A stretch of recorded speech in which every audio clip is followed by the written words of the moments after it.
If you're like most of our listeners, you come here for the synthesis. You want the insight. You want the shortcut. Exactly. The shortcut to feeling, deeply informed without the data overload that we all face every single day. And typically we're wading through white papers on AI regulation or... Untangling global supply chains, things like that. Right. Very complex, high-level topics. But today, our sources present a fascinating and, I would say, extreme counterpoint to all of that complexity. They really do. We are not discussing high-level strategy today. We are engaging with a collection of source materials. It's a detailed language practice guide, actually, that meticulously instructs the learner on how to describe the most simple, the most repetitive actions of their life. It's almost shockingly simple. Our source material is essentially a highly prescriptive script detailing the morning, afternoon, and evening routine. We're talking how you wake up, when you brush your teeth. What you eat for breakfast, down to that level of detail. It sounds mundane, I know. But our mission today is to go far beyond the original intent of the source, which was, just beginner language practice. We are treating this intensely granular daily schedule as a profound blueprint for something much larger. We think it's about cognitive confidence, about habit formation, and ultimately about mental clarity in a world that is just drowning in data. So the core knowledge we're trying to extract today is this. Why is the systematic articulation of the simplest possible structure, the day you just lived? Why is that cited as such a powerful mechanism for boosting performance and cutting through all that complexity? It's a great question. And we believe the answer is that it all comes down to building a foundation. We posit that the person who can clearly articulate how they organize their morning, that is the person who is best equipped to articulate a complex business strategy later on. It's the same mental muscle. It really is. So this dive is for you, the learner, who understands that true mastery often begins with simplifying that foundation. We are here to show you how practicing the mundane is actually the secret weapon against feeling lost in complexity. Okay, let's get into it. Let's unpack this framework. So let's start at the very beginning. The foundational argument that the source material provides for even selecting the daily routine as the practice mechanism. Right, like this. The rationale is so simple, it's almost revolutionary. They call it the power of the real. That's the one. The source material insists that the daily schedule is the optimal starting point because your day is, and this is the direct quote, real. It happens every day. And crucially, you know it well. That familiarity is everything. I mean, think about the standard cognitive load required to speak about a new topic. Let's say the history of the Roman Empire, for example. Oh, yeah. You need facts, names, dates, all that specialized vocabulary. It's a huge lift before you can even say a single coherent sentence. Exactly. But when you try to articulate your daily routine, you eliminate that entire layer of content-specific cognitive load. It's just gone. It's a complete cognitive cheat code. It's designed to reduce friction to almost zero. You remove the pressure of searching for complex words or novel ideas. You're not trying to sound smart. No. You were just talking about your life, what time you wake up, what specific food you eat, where you physically go work or home. The vocabulary is already there. It's rooted in your immediate lived experience. And that elimination is completely strategic. It allows the learner, or in our broader context, the individual who's seeking clarity, to focus 100% on the structure of the sentence, the timing of the words. The process of articulation itself. Yes, they are practicing syntax and delivery, not content recall. You can describe how you feel tired, busy, happy, relaxed, using vocabulary that is emotionally accessible and requires zero research. Okay, so this is where we start to see the transition, right? It goes from being just a simple language exercise into a genuine confidence builder. The source frames this daily articulation not just as studying, but as practicing, quote, real English, useful English. But the question I want to raise is this. Doesn't this strategy risk oversimplifying complexity? I mean, if I only practice articulating what I had for breakfast, how do I pivot from that to a high-stakes negotiation or a deep research brief? Is that risk of being too simplistic worth the boost in confidence? That is a critical challenge, and it's a fair one. The source's response, though it's not stated outright, is sort of implied in the mechanics of fluency acquisition. Okay. And it's this: competence precedes complexity. Competence precedes complexity. I like that. By describing the simplest thing, you are actually building the neural pathways for spontaneous thought. This practice helps the speaker begin to think in the language, or, metaphorically for our purposes, think in the structure of the skill they are acquiring. So the goal is to stop translating in your head. I know that feeling. Huh. When we're overwhelmed by a complex task, say, writing a challenging email, we often stop. We think of the perfect internal thought, and then we translate it into formal English, and then we translate it again into the structure we think is required. It's this multi-step, clunky process. It is, and this practice just cuts all of that out. Exactly. Translation is the biggest friction point for fluency, whether we're talking about speech or executive function. If you can move directly from the event, I woke up, to the articulation, I woke up at 7, you gain so much speed and naturalness. And the result?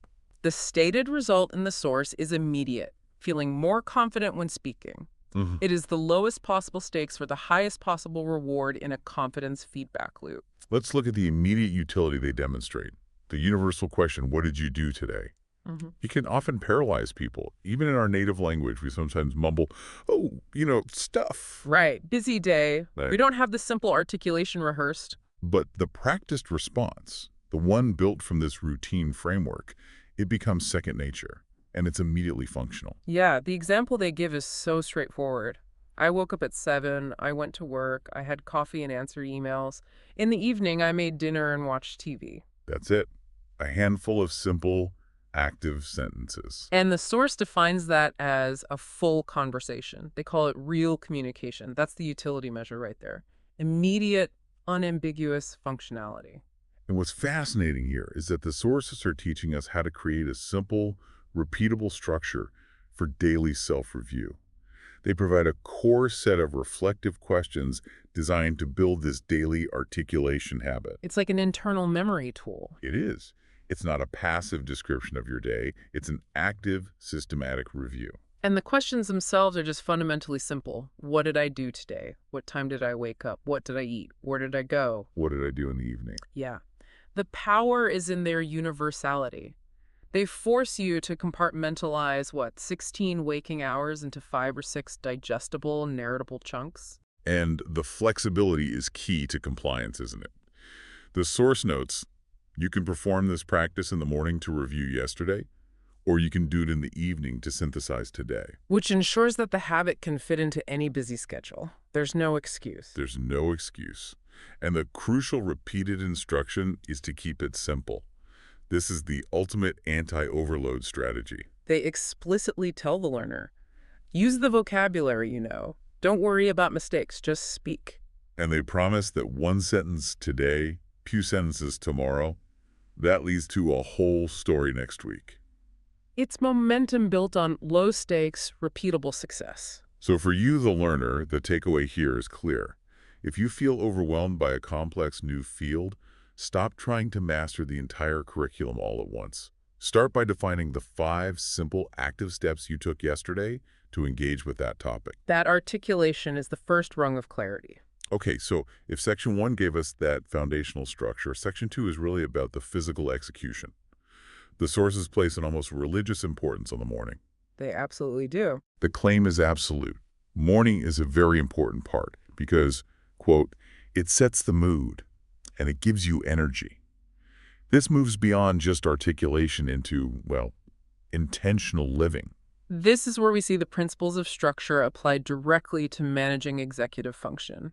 The cognitive processes that help us plan, focus, and manage multiple tasks. By scripting the morning, the sources are drastically reducing the amount of conscious decision-making required when we are at our least resilient. Right, when you wake up. Exactly. And the detail that stands out to me immediately is the ritual that's taken before the body even leaves the bed. It's a deliberate transition that stands in stark opposition to the modern habit of immediately grabbing your phone. Yes, ejecting chaos into the first 30 seconds of consciousness. Precisely. They specify waking up usually at 7 or sometimes 6:30 if there is a lot to do. Mhm. Even that simple acknowledgement of a time constraint is a proactive choice. And they immediately state the cost of failure. They do. Sleeping late means feeling tired the next morning. They establish a clear boundary for rest right from the get-go. But the real insight for me lies in that reflective pause. They detail staying in bed for a few minutes just to think about my day.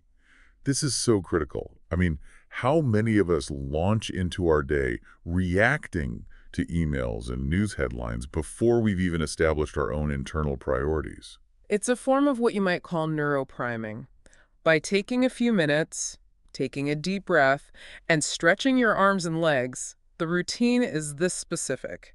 They are physically and mentally transitioning from delta sleep waves to conscious processing in a very low-stress environment. So you're mapping the mental terrain of the day before you even confront the physical reality of the floor. Yes, and that reduces the feeling of being immediately behind. It's like a micro-meditation, a pre-flight checklist for the mind. They mention sitting up slowly, which signals intentionality. You're choosing your first active thought, rather than having it chosen for you by a push notification. And this preemptive planning saves executive function resources. It's so efficient. If you decide what your 3 most important tasks are while you're still comfortable and warm in bed, you don't waste precious morning willpower deciding between easy and hard tasks later on at your desk. Okay, so moving from the bed into the bathroom, the routine introduces deliberate sensory input that's designed for focus. Hmm. They detail brushing teeth slowly and carefully for 2 minutes. That simple phrase implies mindfulness, or what we might call presence. It's a low-stakes task where they are deliberately practicing attention. And the detail about washing the face with cold water, with the explicit benefit that it helps me feel awake, that's a deliberate, tactical use of physical stimulus. It's not just a random habit. Not at all. Cold water is a known method for stimulating the vagus nerve, which can immediately improve alertness and mood stability. This is structure optimizing physiology. It's biohacking in its simplest form. But the shower strategy is even more revealing from a cognitive training standpoint. They say they take a quick shower if feeling sleepy, a tactical energy boost. But what are they doing while showering? They are listening to soft music or English audio. This is the intentional use of passive time for active learning and mood regulation. The shower, which is a low-focus physical task, becomes a background environment for structured listening. Right. The soft music or calming audio, the sources suggest this helps them feel more calm and focused. They are optimizing downtime for subtle cognitive input, not just letting that time disappear. Post-shower, the focus shifts to preparation. They put on clothes and they emphasize clean and comfortable attire, but they also note the necessary variation for meetings or classes where they'd wear something more formal. And this isn't about vanity. It's an acknowledgement of the role of professional presentation in mental readiness. Dressing appropriately is a mental trigger. It shifts the brain into work mode. It's the dress for the job you want idea, but applied to your own daily focus. Exactly. Then we arrive at the mindful breakfast. And again, the sources emphasize simplicity and enjoyment. Toast, eggs, and fruit. Or cereal with milk and a banana. And if there's more time, maybe an omelet or oatmeal. The complexity is proportional to the available time. Which reduces morning anxiety. You're not trying to cook a gourmet meal on a busy Tuesday. And the pacing is so critical. They say, I like to eat slowly so I can enjoy my food. They are savoring the process, connecting to their sensory experience, rather than treating breakfast as just a mechanical refueling stop. The beverage choice continues this intentionality. Coffee most mornings, but sometimes green tea because it feels light and fresh. So they're evaluating their current physical state and choosing the input that best aligns with their energy needs instead of just defaulting to a habit regardless of need. Mm-hmm. The handling of information during this mindful eating is maybe the most significant insight here, especially regarding information overload. They consciously choose between high input and low input activities. What do you mean? They say they either watch a short video or check the news, or they enjoy the quiet and listen to the birds outside. Ah, I see. It's an active decision about input.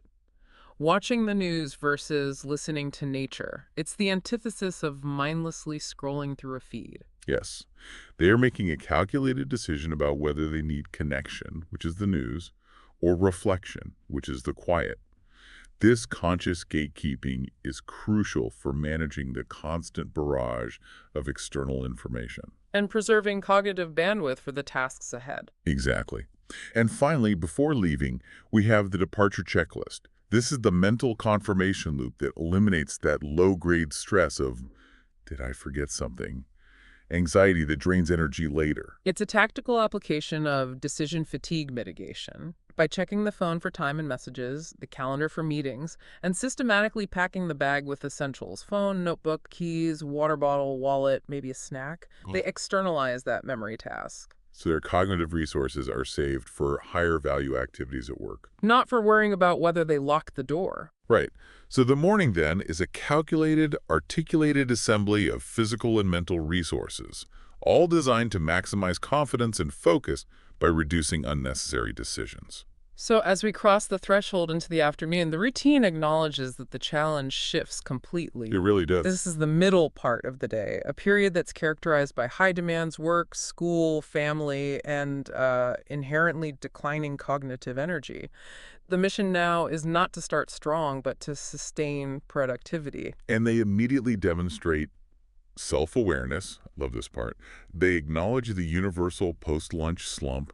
They admit to sometimes feeling a little sleepy after I eat. And just recognizing the problem is the first step toward a structural solution. So what is the solution? Their solution isn't to fight the feeling with brute willpower, it's structured action. They return immediately to tasks. First up, checking emails and prioritizing the important ones first. This is classic time management, just embedded right in the routine. It prevents them from falling into the trap of doing easy, low-value tasks just because they feel sleepy. Exactly. They detail the subsequent activities: reading messages, client discussions, typing reports, preparing presentations.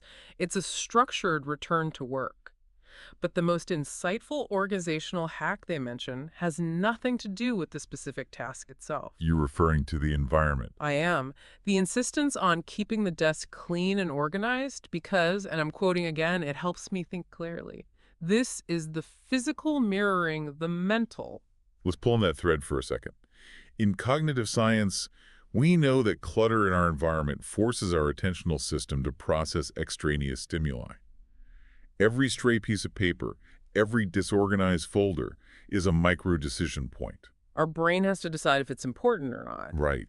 And by enforcing a clean environment, they are dramatically reducing the amount of visual and physical input that drains executive function. It's minimizing decision fatigue at the point of action. When their desk is clean, the only thing demanding attention is the task on the screen or the notebook in front of them.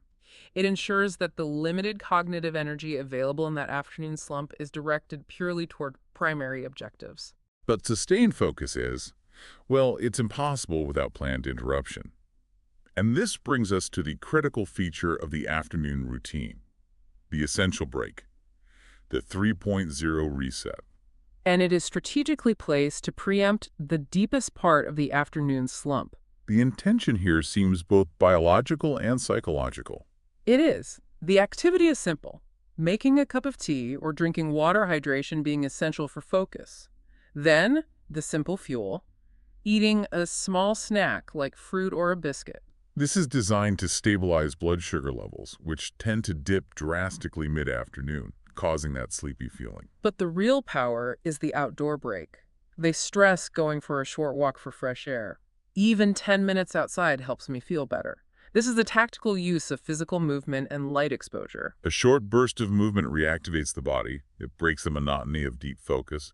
More importantly, exposure to natural light, especially around 3:00 p.m., helps regulate circadian rhythms. It inhibits melatonin production, essentially resetting the brain's alertness level without needing more stimulants like coffee. And they say if the weather is nice, they walk around the block or just sit in the sun. They're prioritizing these environmental shifts to maximize their mental energy. This structure shows us that downtime is not wasted time. It's planned productivity maintenance. Okay, so let's pivot to how they use free time in the afternoon. This is the section on deliberate practice techniques. This is the core skill building part. This is critical for the learner. They list activities like studying English, listening to a podcast while walking, reading a short article, watching slow English videos. These are all low-stakes contextual learning inputs. Applying knowledge while you're in motion or during a short break. Exactly. But the technique that really deserves a deep dive is shadowing. Shadowing. Explain that. The source emphasizes repeating short phrases out loud and repeating sentences immediately after the speaker. They state that shadowing helps me speak more fluently and clearly and understand better. And this translates directly to the acquisition of any complex skill that relies on muscle memory or structural fluency. It really does. Shadowing is bypass communication. It skips the translation phase entirely. When you shadow, you are physically training your motor cortex for speech, or for typing code syntax, or for executing a specific movement in a sales pitch to reproduce an output without engaging the highly analytical, slow-moving prefrontal cortex. Okay, so give us an example for the non-linguistic learner. If I'm learning a new programming language, what would shadowing look like? It might mean that the moment you see an instructor type a complex line of code, you immediately open your own editor and you mimic the keystrokes and the structure without stopping to logically break down the syntax first. So you're building muscle memory for the rhythm and the sequence of the skill. Precisely. In musical performance, shadowing is repeating a complex phrase immediately after the master plays it, not waiting until you understand every single note theoretically. It forces immediate, simple articulation and application of the knowledge you just received. And that removes the mental distance between input and output. Yes, it makes the learning active and experiential rather than passive and theoretical. It forces fluency through imitation and repetition, making the complex structure feel simple and automatic over time. That makes a lot of sense. And finally, the afternoon structure includes the pre-finish review. This is a habit designed to solidify the day's learning and ensure preparedness for tomorrow. They write down what was accomplished. And this isn't just a to-do list. It's a record of success, which is so important for fueling motivation.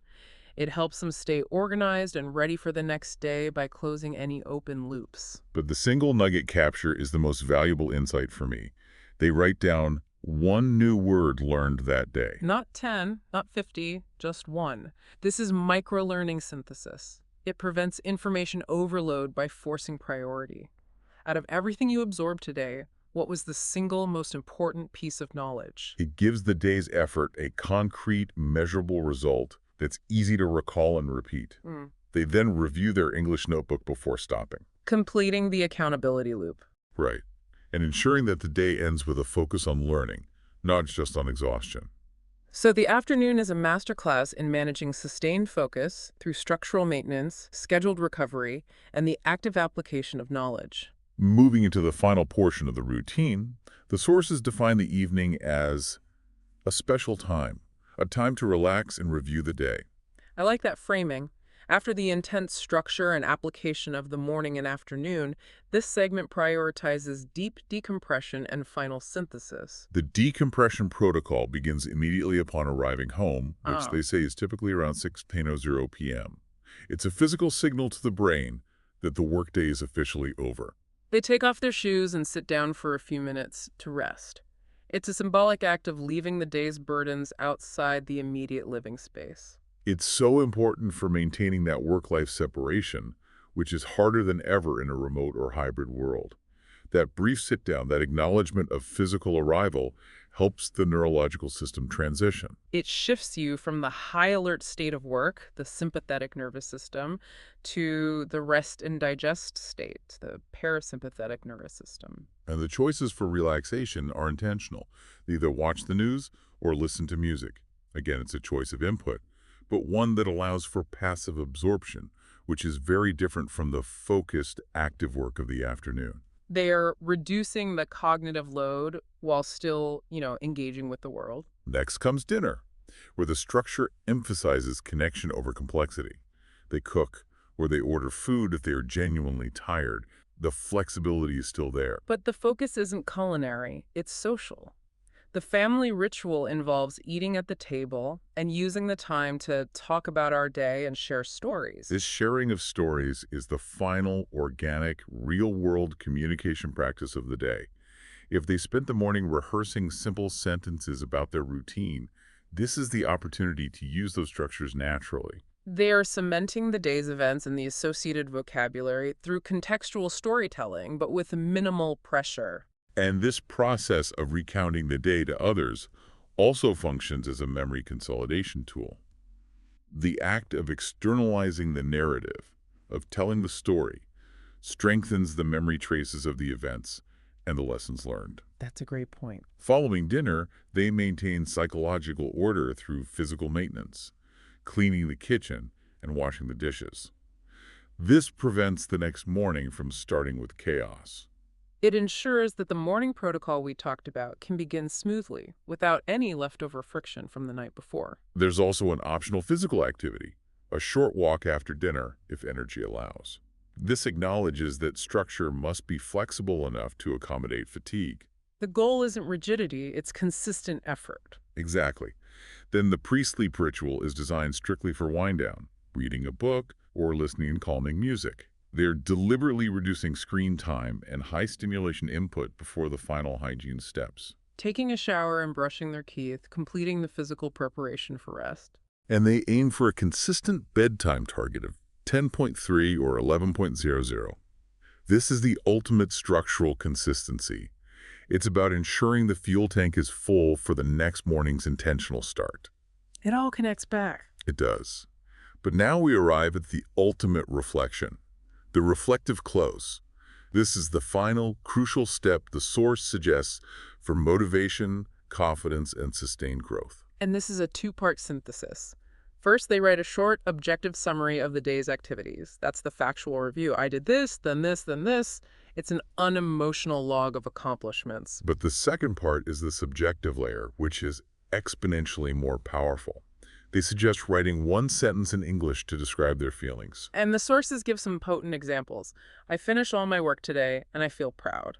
Or the critically important one. I didn't study much today, but I will try again tomorrow. That shift from objective action to subjective feeling is the moment of true metacognition. It forces the learner to articulate not just what happened, but how they engage with the day and the emotional consequence of that engagement. So if they fail to achieve a goal, they are forced to articulate the setback, but then immediately pivot to the solution. I will try again tomorrow. This process transforms a simple routine review into an exercise in emotional resilience and what we'd call a growth mindset. By articulating the feeling, whether it's positive like pride or negative like disappointment, you solidify the lesson associated with that performance. It creates emotional honesty about your performance without requiring some complex psychoanalysis. The source states that this process helps one reflect and stay motivated. It ensures the day ends with a closed loop. Where accountability is acknowledged. And motivation is scheduled for the morning. You're not just living the day, you're capturing the lesson, and you are actively preparing the mindset for the intentional start of the next one. This simple articulation becomes the bedrock for emotional regulation and continuous measured improvement. So we began this deep dive with what looked like simple language practice materials, and what we've extracted is a highly sophisticated operational manual for cognitive confidence. It's amazing how much is packed in there. This detailed routine, even when simple, creates these structural shortcuts that minimize decision fatigue, maximize focused energy, and build reflective growth over time. We started with the desire to be well-informed and overcome information overload. And the paradox is that the answer lies in mastering this simple, repeatable articulation of your life's foundation. You practice vocabulary, you repeated sentences, and most importantly, you practiced using that knowledge immediately in the real-world context of your own life. The structure that's provided by the routine eliminates all that extraneous decision-making, which preserves willpower for complex tasks. The commitment to simple articulation, what time did I wake up, what did I eat? It eliminates the pressure to sound complex or intellectual. It reinforces the confidence cycle. Exactly. Simple, low-stakes success leads to increased confidence, which encourages more frequent and longer practice, leading directly to greater competence in the long run. So you're not just passively studying your field or passively living your day. You are using your knowledge, articulating your experience, and building structural mastery, one simple, articulable sentence at a time. And the goal, as the source states, is to keep practicing the routine until it feels easy. Because once the foundation is easy, you have the stability and the bandwidth to tackle any complexity you choose. So if you, the learner, are struggling with the steep learning curve of any new skill, be it mastering a new software suite, entering a competitive field, or even adopting a new physical practice, stop waiting. Stop waiting until you have complex knowledge to communicate. Start by applying this simple articulation model to what you already possess. Yes. Summarize your actions, use that shadowing technique to practice application, and embrace the reflective close at the end of the day. Our final provocative thought for you to carry into your evening is this. Try the two-sentence reflection tonight. Summarize your work or learning day in one simple, objective sentence, and then write one sentence articulating the feeling that resulted from that effort. That simple reflective close, that fusion of action and emotion, is the key to unlocking tomorrow's motivation and building the structural resilience you need to excel. Thank you for joining us for the deep dive. We'll see you next time.